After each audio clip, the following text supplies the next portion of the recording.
नमस्कार, कैसे हैं आप लोग? इस चैनल में आपका बहुत बहुत स्वागत है।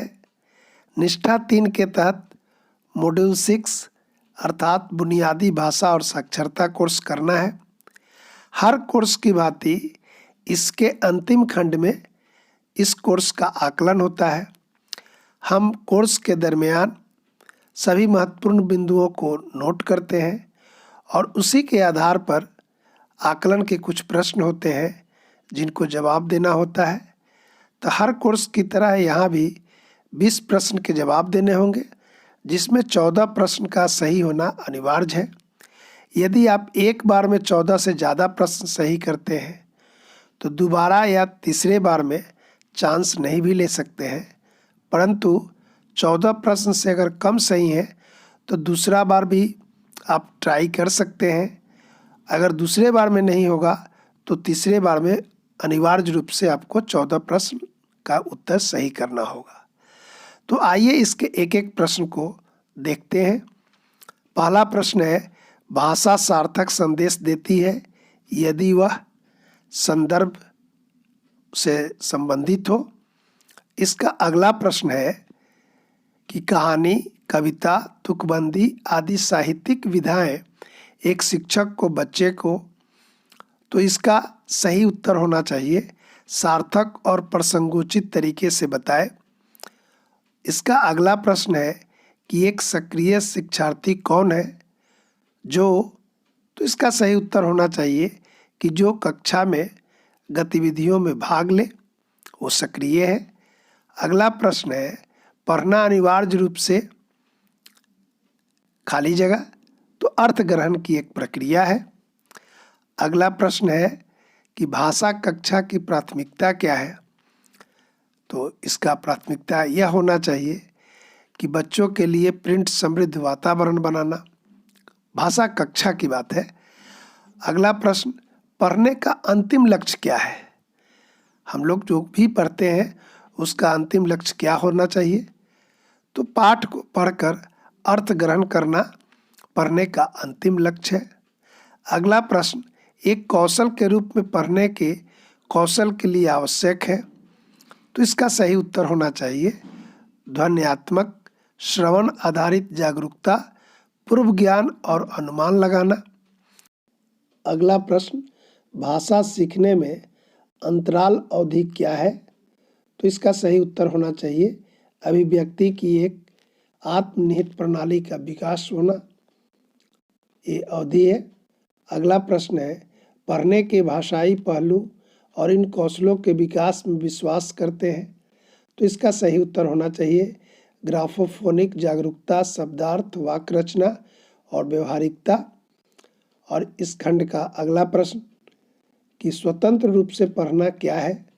तो स्वतंत्र रूप से पढ़ने का अर्थ है, इसका सही उत्तर कि शिक्षक द्वारा प्रदान की जाने वाली सहायता न्यूनतम हो, अर्थात शिक्षक कम से कम सहायता दे।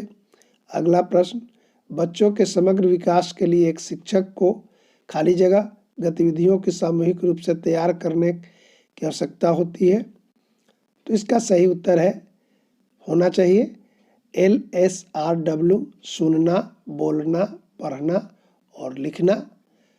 इसका अगला प्रश्न, भाषा सीखने में संदर्भ का विशेष महत्व होता है क्योंकि इससे बच्चों को मदद मिलती है, तो सही है किसी शब्द विशेष के अर्थ को समझने में।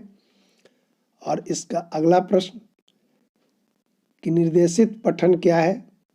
निर्देशित पठन यानी कि निर्देश दिया जा रहा है, तो इसका सही उत्तर होना चाहिए कि जब शिक्षक द्वारा ही सर्वाधिक निर्देश दिए जाते हैं तो यह निर्देशित पठन है। और इसका अगला प्रश्न कि भाषा दुनिया के बारे में बच्चों के या की को आकार देने में महत्वपूर्ण भूमिका होती है। कैसा? तो समझ का महत्वपूर्ण भूमिका होती है। और अगला प्रश्न है, भाषा की कक्षा में ओपन एंडेड यानी मुक्त निर्देश की अत्यंत महत्वपूर्ण भूमिका होती है, क्योंकि इसका सही उत्तर होना चाहिए बच्चे को अपने ज्ञान अनुभव का विस्तार करने का अवसर प्राप्त होता है। और इसका अगला प्रश्न बहुत महत्वपूर्ण है कि मातृभाषा है क्या है? तो इसका सही उत्तर होना चाहिए कि बच्चे द्वारा सीखी जाने वाली पहली भाषा जो होती है वो मातृभाषा होती है। इसका अगला प्रश्न कि एक शिक्षक को अपने छात्र की ध्वनि विज्ञान का परिचय देना चाहिए। बिल्कुल देना चाहिए। तो इसका सही उत्तर है उस समय जब बच्चे भाषा के यांत्रिक पहलू को सीखने के लिए तैयार हों। और इसका अगला प्रश्न है कि साक्षरता क्या है? तो साक्षरता एक जटिल विकास प्रक्रिया है। और इस खंड का अगला प्रश्न कि बच्चों के भाषा न केवल सीखने का माध्यम है बल्कि विचारों की अभिव्यक्ति और खाली जगह नवाचार भी है। तो निश्चित रूप से रचनात्मकता उसमें आती है। और अगला प्रश्न है कक्षा में प्रिंट समृद्ध वातावरण का क्या पर्याय है? तो इसका सही उत्तर है बाल साहित्य, चार्ट तथा बच्चों द्वारा किए गए कार्य, कहानियाँ, इसको प्रिंट समृद्ध वातावरण का यही तात्पर्य है। अगला प्रश्न है साक्षरता के आरंभिक वर्ष में बच्चे होते हैं। तो इसका सही उत्तर है कि अपने आसपास की दुनिया की खोजबीन में इच्छुक हो। ये प्रारंभिक अर्थ है। मातृभाषा है तो क्या है? तो इसका सही उत्तर होना चाहिए कि बच्चों द्वारा सीखी जाने वाली पहली भाषा मातृभाषा है।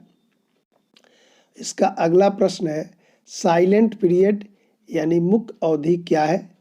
तो इसका सही उत्तर है कि पहला स्वयं से बातचीत करते हुए सीखने की अवधि को कहते हैं साइलेंट पीरियड, यानी कोई सहायता नहीं, बच्चे खुद सीखते हैं। अगला प्रश्न है भाषा के संज्ञानात्मक पहलू किस पर केंद्रित होती है? तो इसका सही उत्तर होना चाहिए मानसिक प्रक्रिया और रणनीतियों पर केंद्रित होती है। और इस खंड का अगला प्रश्न पढ़ने और लिखने की गतिविधियां अलग होती है, परस्पर समांतर होती है, कक्षा के अंदर ही होती है? तो इसका सही उत्तर होना चाहिए परस्पर समांतर होती है, अर्थात पढ़ने और लिखने की गतिविधियां दोनों साथ साथ चलती है।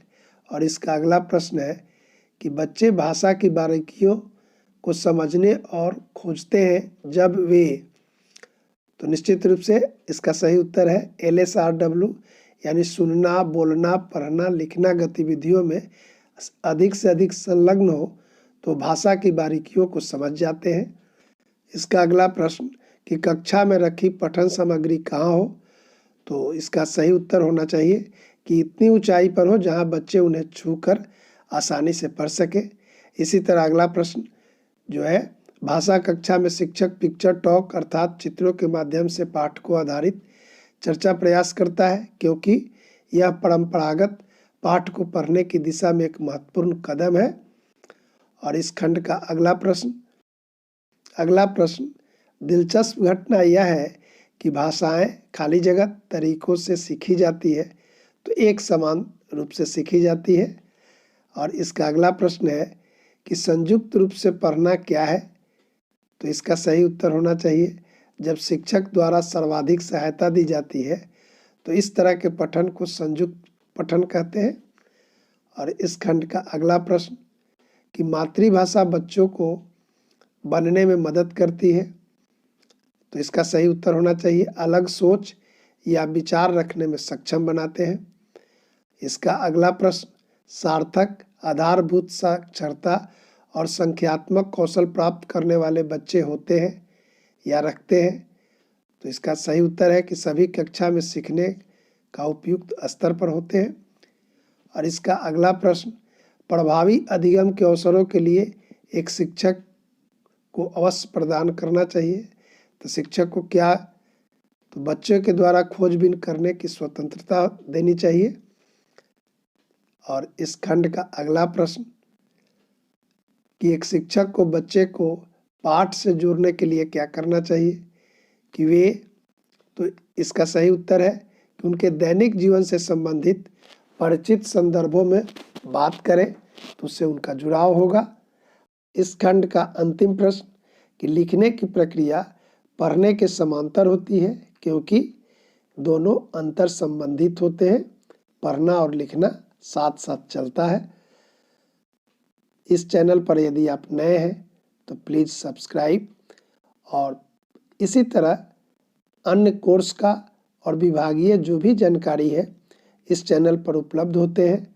साथ ही वर्ग 6 से लेकर 8 तक हिंदी माध्यम में गणित की कक्षाएं इस चैनल पर उपलब्ध है। आप एक बार अवश्य देखें। अगर अच्छा लगे तो अपने विद्यालय में इसे प्रेषित करने की कृपा करें।